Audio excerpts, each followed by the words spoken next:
Boa tarde, saudando a todos, especialmente agradecendo a Sandra pelo convite. É uma honra estar aqui com vocês, em meio a tantos colegas atuantes na área da infância e também amigos de Campinas, Jane, amigos da faculdade, amigos desse campo de defesa e promoção dos direitos da criança. É uma honra poder falar com vocês um pouco sobre o nosso trabalho no Instituto Alana, que é uma ONG de São Paulo, que trabalha já desde 94 pela promoção e defesa dos direitos de crianças e adolescentes em vários temas, inclusive no acesso à justiça. Então, vamos tentar dar aquele último gás final de ondas eletromagnéticas cerebrais, para que a gente possa discutir e um pouco tentar enfrentar o desafio, que talvez acho que todo mundo está com esse incômodo, né? Como traduzir tudo o que foi falado hoje de ciência, de políticas públicas, para a realidade cotidiana do sistema de justiça e das políticas públicas do sistema de justiça. Essa é um pouco a conversa que eu queria trazer para vocês, e a gente pensar junto como que a gente pode pegar tudo que foi apresentado hoje para vocês, tanta ciência, tanta neurociência, tantas questões que deixam incômodo para a gente repensar muitas das nossas atuações, como que a gente pode traduzir e, de certa forma, aplicar ao contexto de cada região, inclusive ao contexto brasileiro, que é muito diferente, por exemplo, de Bucareste, é muito diferente da realidade, inclusive, americana, que lá, vocês sabiam que tem 500 mil crianças em situação de acolhimento nos Estados Unidos? Então, existe uma diferença cultural muito relevante que a gente precisa conversar e entender a aplicabilidade dessas reflexões. Eu dividi a nossa conversa em 3. Primeiro, eu queria falar um pouco com vocês sobre a absoluta prioridade dos direitos da criança e do seu melhor interesse, a gestão da intervenção estatal no poder familiar e, por último, reformas no sistema de justiça para a garantia desses direitos da criança, pensando um sistema de justiça mais sensível, amigável e acessível a crianças e adolescentes. Antes disso, gente, e nesse contexto que muitas vezes esses direitos, inclusive a própria Constituição, tem sido tão atacada, tão negada, é importante a gente relembrar por que a gente está aqui. E essa história começa em 1987, na Constituinte, e foi lá que Ulisses Guimarães convidou o povo brasileiro a emendar a Carta Magna da nossa nação. E não só muitos participaram, como indígenas, mulheres, a Frente Ambiental e também as crianças. Vocês sabiam disso? Que as crianças se organizaram e foram até Brasília defender os seus direitos? Com isso, elas deram um abraçaço, né? Fizeram um abraço no Congresso Nacional, se mobilizaram verdadeiramente. Eu pude ler alguns recortes de jornais históricos, e é muito bonito ver a voz das crianças. Não foi uma voz emulada, uma voz que foi um simulacro, né, de participação. Elas realmente foram envolvidas nas escolas para discutir o que era constituinte. Foi um movimento histórico importantíssimo para a nossa história. E lembrar disso traz energia para que a gente possa continuar e defender as conquistas que foram feitas até hoje, especialmente o famoso e o artigo mais importante, fruto de uma mobilização que juntou mais de 2 milhões de assinaturas por essa emenda popular do movimento Criança Constituinte e Criança Prioridade Nacional, foi e Ulisses Guimarães, que foi convencido, os parlamentares, a aprovar o artigo mais importante da nossa Constituição, que vocês certamente conhecem, que é o artigo 227, que garantiu à criança a absoluta prioridade dos seus direitos e melhor interesse, por todos nós, famílias, sociedade e Estado. Esse artigo foi uma revolução e é considerado hoje como um dos artigos mais importantes no mundo sobre direitos da criança. E hoje, nesse ano, que a Convenção sobre os Direitos da Criança de 89, um ano depois da Constituição completa 30 anos de idade, é importante a gente lembrar também desta convenção que trouxe para o nosso ordenamento nacional o conceito de melhor interesse da criança, que é um conceito tão complexo, abrangente, mas tão importante, que tem tudo a ver com o que a gente vai discutir no final sobre o processo decisório de destituição do poder ou suspensão do poder familiar. O ECA, o movimento do ECA também foi um movimento importantíssimo para a nossa história, e esse artigo foi uma verdadeira revolução, não só na sociedade, mas também no direito. E pouco no sistema de justiça a gente debate o que é prioridade absoluta. O que significa juridicamente e materialmente a prioridade de crianças e adolescentes? Primeiro, que elas são sujeitos de direito e titulares integrais de direitos fundamentais. Isso é importante a gente entender, porque, infelizmente, a gente tem uma visão muito adultocêntrica dos direitos fundamentais no direito público. A gente olha para a criança e pensa que os direitos que elas possuem não são direitos tão importantes e grandes como os nossos adultos, né? Já perceberam isso? Que, por exemplo, uma vez eu li muitos constitucionalistas falando que criança não tem direito à liberdade de expressão, ou que não tem direito de ir e vir, ou até direito de associação. E a resposta que a gente tem que perguntar para eles é: se eu coloco uma mordaça numa criança que está chorando, ou está balbuciando, por exemplo, isso vai afetar o desenvolvimento dela? Isso é a liberdade de expressão em prática. Esse choro infantil, essa forma de balbuciar. O engatinhar, o andar de um ponto ao outro de uma casa, ou, por exemplo, o direito à associação de uma criança quando ela encontra outras crianças numa pracinha. Isso é um direito fundamental à associação.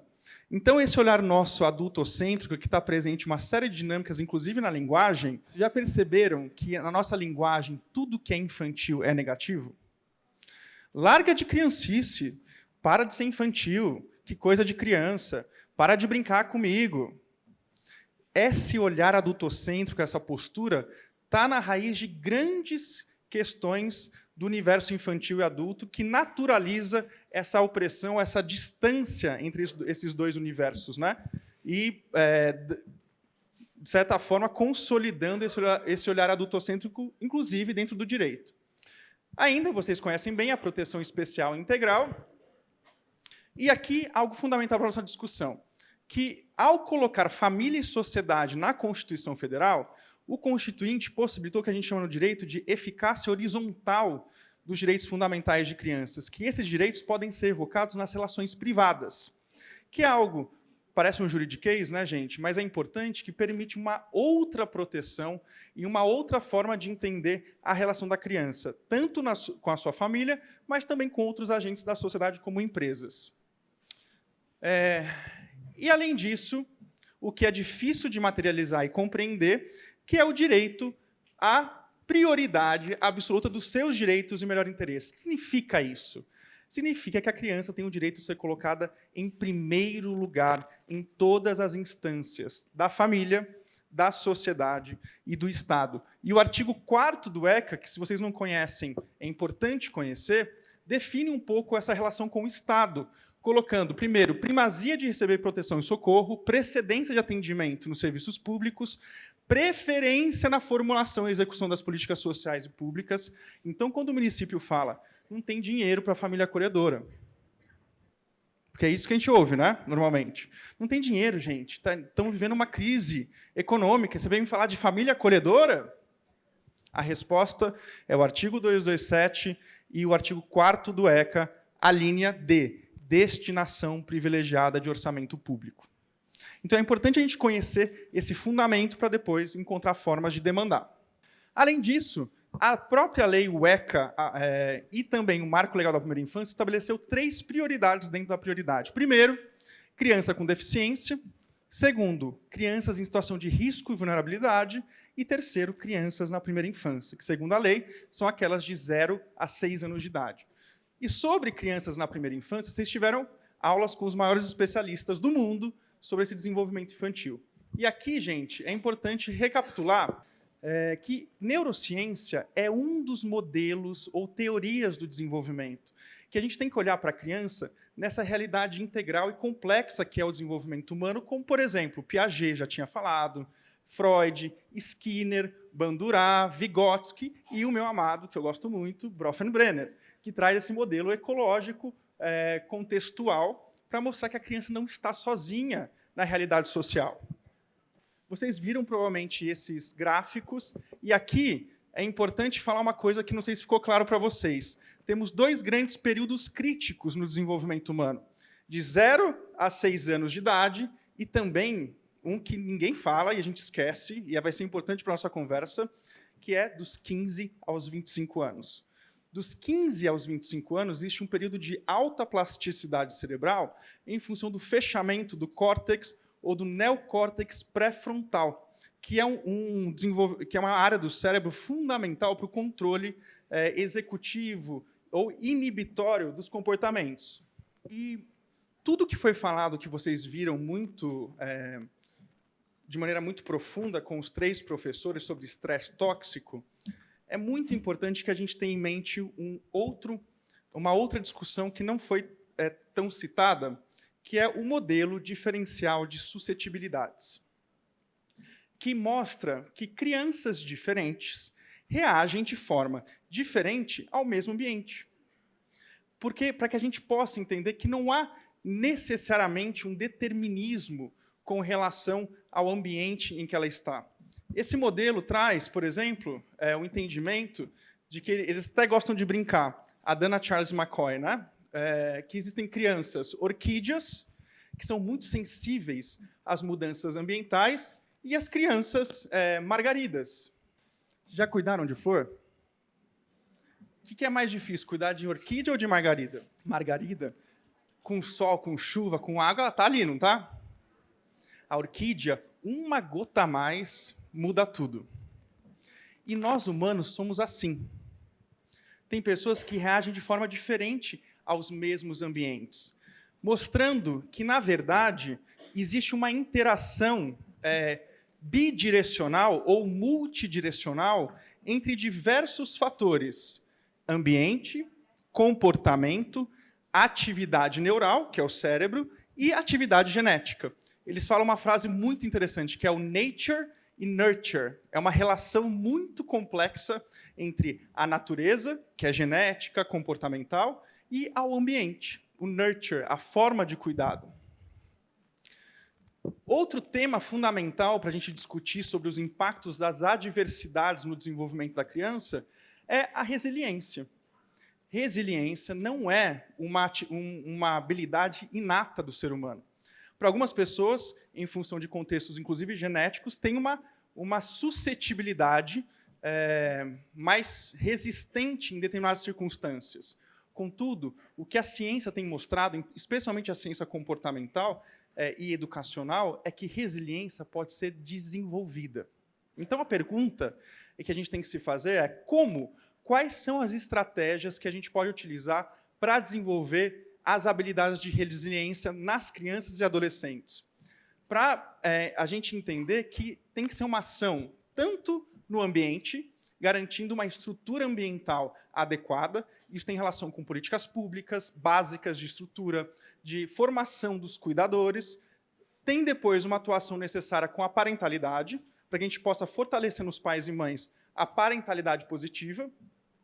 E, por fim, desenvolver na própria criança ferramentas e habilidades comportamentais de resiliência. E toda essa discussão a gente pode compreender da seguinte forma: quanto antes, melhor, porque realmente a primeira infância é um período fundamental para o desenvolvimento humano. Então, quanto antes eu tiver intervenções positivas, melhor para o desenvolvimento dessa criança, da família e da sociedade. Contudo, a gente não pode esquecer dessa segunda parte dessa frase: mas nunca é tarde demais. Então, as crianças que estão em situação de acolhimento, as crianças que já passaram pelo acolhimento, nós podemos sim desenvolver intervenções. Nós podemos sim pensar em estratégias de construção de resiliência, ou muitas dessas crianças já foram resilientes durante todo o seu percurso de vida. E fortalecê-las, especialmente dos 15 aos 25 anos, quando a gente tem essa janela de oportunidade, essa plasticidade neural em função do córtex pré-frontal, que é justamente do controle inibitório, que é aquela possibilidade nossa de segurar algumas coisas, não fazer tudo o que a gente deseja, que é o controle da inibição. E aqui, parênteses, importante discussão para a questão da maioridade penal. Por que é importante ter a manutenção do socioeducativo e focar nisso? Uma intervenção que possa fazer um acompanhamento desses adolescentes, né? Porque é um momento único de construção comportamental com esses adolescentes. Contudo, gente, O que essa neurociência traz para a gente, a possibilidade de entendimento maior, é que realmente a infância, como já filósofos, sociólogos, estudiosos da cultura e do desenvolvimento infantil já falavam desde sempre, que quem aqui estuda, né, psicologia, da assistência social, história da infância, sabe que isso começou já há muito tempo atrás, que a infância é realmente uma fase não só peculiar, mas fundamental do desenvolvimento humano. Agora, com a neurociência, a gente pode ver. Vocês viram, não viram? O neurônio andando. Então, isso traz uma força de argumentação para o nosso campo social e político de defesa da infância muito grande. A gente tem que aproveitar essas pesquisas para ainda mais aumentar a voz e a importância dos direitos de crianças e adolescentes aqui no Brasil. Outra pergunta que é interessante, um desdobramento quase que filosófico, é, portanto, apesar das diferenças socioculturais das infâncias pelo mundo, a infância, especialmente a primeira infância, um conceito universal? Nesse momento que os direitos são tão atacados, né? Esses direitos como narrativas universais, será que a gente pode utilizar pesquisas como essa para reconstruir esses universais e encontrar formas de defendê-los? Por isso, gente, é tão importante o Marco Legal da Primeira Infância. O Marco Legal da Primeira Infância de 2016, ele foi fundamental para ampliar um pouco a lógica de proteção dos direitos da criança no Brasil. Por quê? Porque ele trouxe para o centro do debate da proteção da criança o modelo do Bronfenbrenner, não é, Jane? Por quê isso é tão importante, gente? Porque a gente sempre olhou para a criança quase que sozinha. A gente sempre entendeu a proteção da criança quase como um indivíduo só no meio social. Sendo que o importante é compreender que essa criança está localizada em diferentes micro e macrosistemas. E que muitas vezes, ou quase todas as vezes, para cuidar da criança, eu preciso cuidar de quem cuida dela e cuidar do ambiente em que ela está. Isso é importante para que a gente tome decisões, muitas vezes, por isso que o Marco Legal protegeu, muitas vezes, a gestante, ampliou a licença parentalidade, da maternidade e de paternidade, mostrando que eu preciso incluir a família como lógica protetora da criança, seja a família biológica, como também a família acolhedora.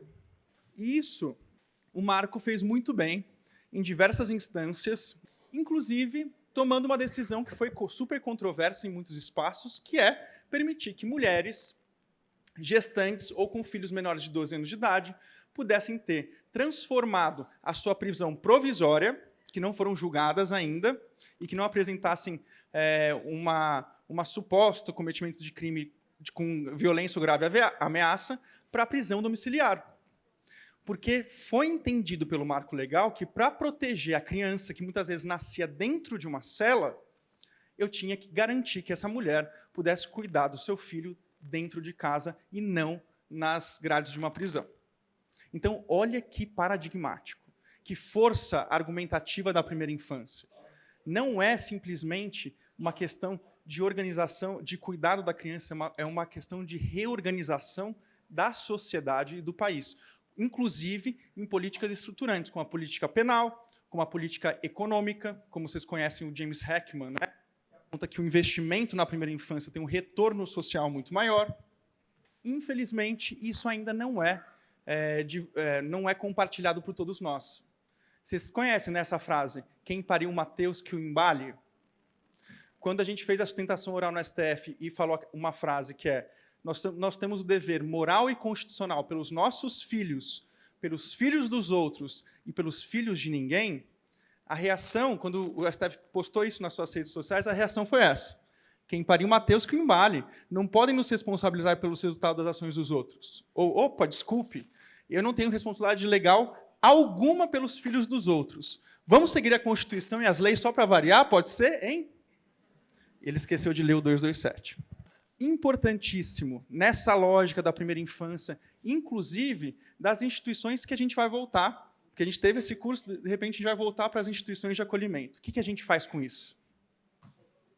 Qual que é a importância? Como é que a gente pode mudar e sair do hamster, como chama? A esteira do hamster, a rodinha do hamster, que é aquela ideia de que a gente fica na rodinha, esquece de ficar rodando, não olha para o lado. O que a gente pode fazer quando a gente voltar para as nossas instituições de cuidado de crianças sem cuidado parental?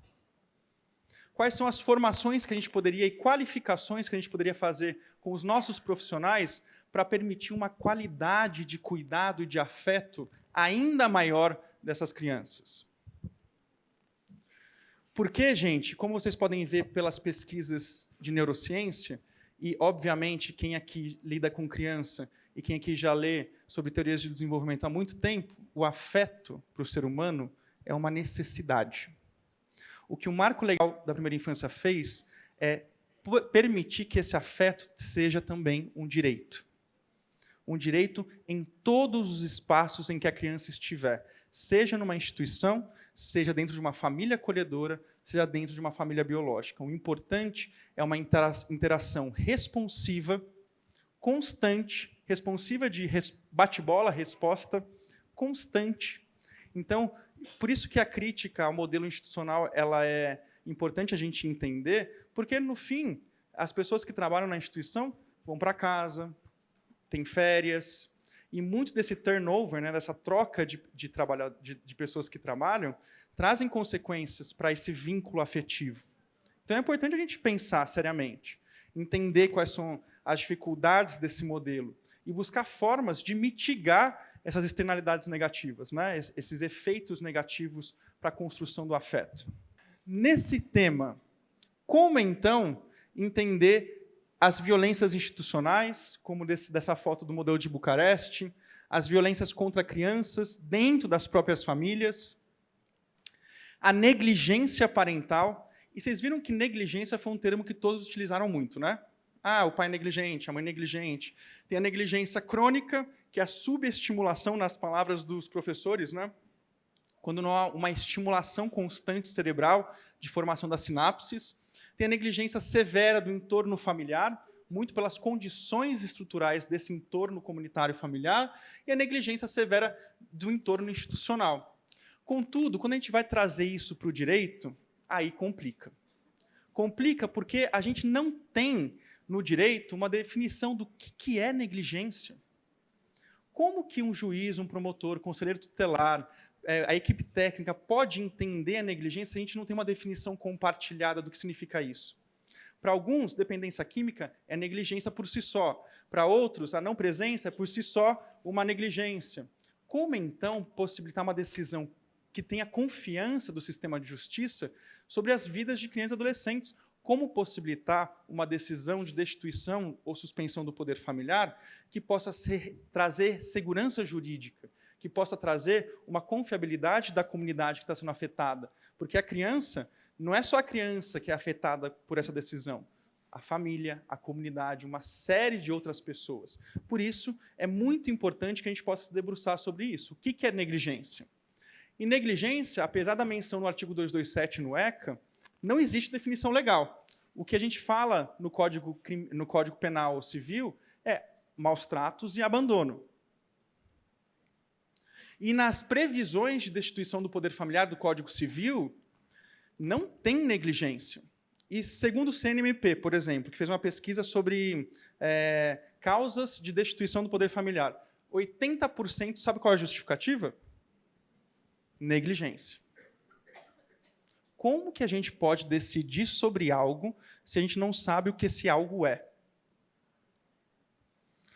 Para o Ministério da Saúde, negligência é a omissão pela qual se deixou de prover as necessidades e cuidados básicos. Para o Ministério do Desenvolvimento Social, é identificada quando existe uma dependência de cuidados de proteção de uma pessoa em relação a outra, nas quais as necessidades específicas não são atendidas por seus cuidadores. Representa uma omissão em termos de prover as necessidades físicas e emocionais da criança e se configura quando os responsáveis falham na atenção de necessidades, quando tal fato não é resultado de condições de vida além do controle de cuidadores. Então, olha esse elemento de omissão. Algo não foi feito para proteger e cuidar dessa criança. Conselho Federal de Psicologia, quando a família e os responsáveis pela criança ou pelo adolescente se omitem em prover suas necessidades físicas e emocionais básicas para o desenvolvimento saudável. Olha essa frase. E não é uma crítica ao conselho, tá? Para a gente refletir criticamente. Que família que realmente, família, inclusive nossa, que realmente satisfaz todas as necessidades físicas e emocionais de uma criança? Significa que todas as famílias são negligentes? O Conselho Nacional de Justiça fez uma pesquisa, gente, fundamental para a gente entender as repercussões dessas discussões no sistema de justiça. Muitos magistrados têm dificuldade em avaliar se a situação do abandono decorre de negligência ou abuso parental, ou se o contexto socialmente trágico acaba vitimando a família como um todo, inclusive os pais. A questão é se a pobreza por si pode ser causada ou de perda de poder familiar, sendo que o ECA, no artigo 23, já afirma que não. Essa pesquisa entrevistou vários, milhares de magistrados e equipes técnicas, mostrou o drama dos magistrados de decidir sobre casos de destituição do poder familiar e da equipe técnica, porque a gente não tem, muitas vezes, os critérios para conseguir analisar o caso. O que a gente começa a observar, e é importante a gente refletir, cada vez mais consciente, é que negligência é um conceito aberto, indeterminado, que possibilita uma alta discricionariedade do julgador. O que a gente chama de preconceitos judiciais, ou judicial bias. Se a gente não tem uma definição, quem aplica a lei vai dar a definição que quiser. Isso não é perigoso? Porque a gente vai poder projetar os nossos próprios valores subjetivos. Se eu, por exemplo, não gosto de uma religião, eu posso achar que aquela família que professa essa religião está sendo negligente. Se eu não gosto de uma música, eu posso achar que essa família que tem uma banda e toca essa música pode estar sendo negligente, o que traz uma série de inseguranças. Uma reflexão que é importante ser feita é se negligência não é a nova criminalização da pobreza, que é um conceito tão aberto que eu olho para a realidade daquelas famílias e acho que, pela privação material, já existe um estado de negligência parental. Por isso, gente, e juridicamente, a gente tem que distinguir o que é negligência civil e negligência penal da negligência parental. Porque negligência civil e penal tem relação com aquilo que se espera de uma pessoa fazer, ela pode fazer e não faz, que é o caso do bebê perto da janela, o clássico do civil, vocês lembram disso? O bebê fica perto da janela, alguém poderia ter tirado, não tirou, ele caiu da janela. E negligência parental, na maioria das vezes, os pais, se espera dos pais e mães uma ação que eles não podem fazer, por inúmeras questões. Então, como tratar juridicamente disso? Como entender que muitas condições parentais não são realizadas pela, muitas vezes, não saber como fazer? Que quem aqui já fez escola de pais e mães? Depois de ter filho, sobrinho, avô? Eu vi uma pessoa só, duas. Tem escola parental para a gente saber como é que cuida? Como, então, esperar... Ah, mas ninguém pode se furtar de cumprir a lei, né? A resposta do advogado na OAB. Mas educar uma criança dá trabalho, tem muitos elementos. Quem aqui sabia que o período crítico do desenvolvimento auditivo com 2 meses, de 2 a 9 meses de idade? Foram negligentes. Por isso, gente, muito importante entender a diferença de negligência parental, de negligência civil, penal, e de entender que, muitas vezes, quando a criança sofre a negligência, e é verdade, por diversas razões, não necessariamente entender a criança como vítima de negligência tem uma causalidade direta com a negligência parental ativa, ou que esses pais teriam condições de cumprir o que se espera deles. Não estou dizendo que não deva ter consequências em função da criança vítima de negligência, que é diferente de abuso. Vamos lembrar. Abuso é uma ação, e negligência é uma omissão, lembra? Então, aqui eu estou falando só de negligência, para ninguém falar que eu estou defendendo violência contra a criança, tá bom? Todo mundo entendeu? Por isso é importante a gente compreender, inclusive agora que está sendo discutido um marco internacional sobre cuidados alternativos na ONU, e a pergunta que fica, o tempo está esgotado, é como decidir e como encaminhar. Destaco aqui, especialmente, a necessidade de um ecossistema plural de políticas públicas para crianças sem cuidado parental, com foco na família acolhedora, como foi bem falado, e novos arranjos de interação entre famílias. Porque, infelizmente, no Brasil, a gente tem poucas nesse ecossistema de encaminhamento das crianças sem cuidado parental, poucas políticas que possam se adequar às necessidades reais daquela família, daquela criança. Como, por exemplo, acompanhamento sistemático de parentalidade, acolhimento, eu coloquei errado, não é familiar, é de famílias, em albergues, em serviços que possam acolher a família inteira, adoção aberta. Vocês pararam para pensar por que a adoção é um sistema fechado e tem que ser necessariamente fechado?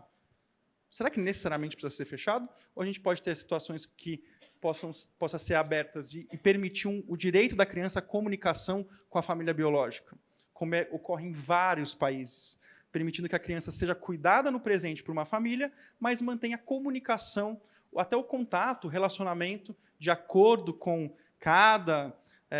respeitando, inclusive, o desequilíbrio de poder que existe, muitas vezes, poder econômico, social, entre essas famílias, mas possibilitar outros arranjos, como a adoção compartilhada, que aí já é uma discussão que muita gente tem reservas, mas possibilidade de não romper o vínculo com a família anterior e manter o vínculo e abrir o vínculo com outra família, que ocorre em outros países. E, importantíssimo, gente, apadrinhamento de jovens, especialmente egressos da família acolhedora e do acolhimento institucional. Porque esses jovens, depois que completam 18 anos de idade, qual é o vínculo que eles têm, que eles possam se conectar para desenvolver o que todos nós gostamos, que é um vínculo. Quando a gente passa por aperto, a gente precisa recorrer a uma família. E, por fim, que acabou realmente meu tempo, infelizmente, como o sistema de justiça faz a gestão do conflito? E eu queria terminar com vocês, com essa pergunta. Diante de tudo isso, o nosso sistema de justiça é sensível, acessível e amigável a crianças e adolescentes? Se essa resposta for não, o que nós podemos fazer para transformá-lo? Nessas 4 instâncias, na formação de profissionais e agentes do sistema de justiça, especialmente formação desde a faculdade, que ninguém aqui, eu me formei em Direito, quem teve aqui ECA na faculdade é obrigatório? Obrigatório. Tem que ser obrigatório, né, gente? Isso é a prioridade absoluta. Governança judicial, estrutura e recursos. Infelizmente, vara de infância e juventude, equipe técnica, não recebe o recurso necessário para manter o serviço. Tem várias pesquisas do CNJ apontando isso.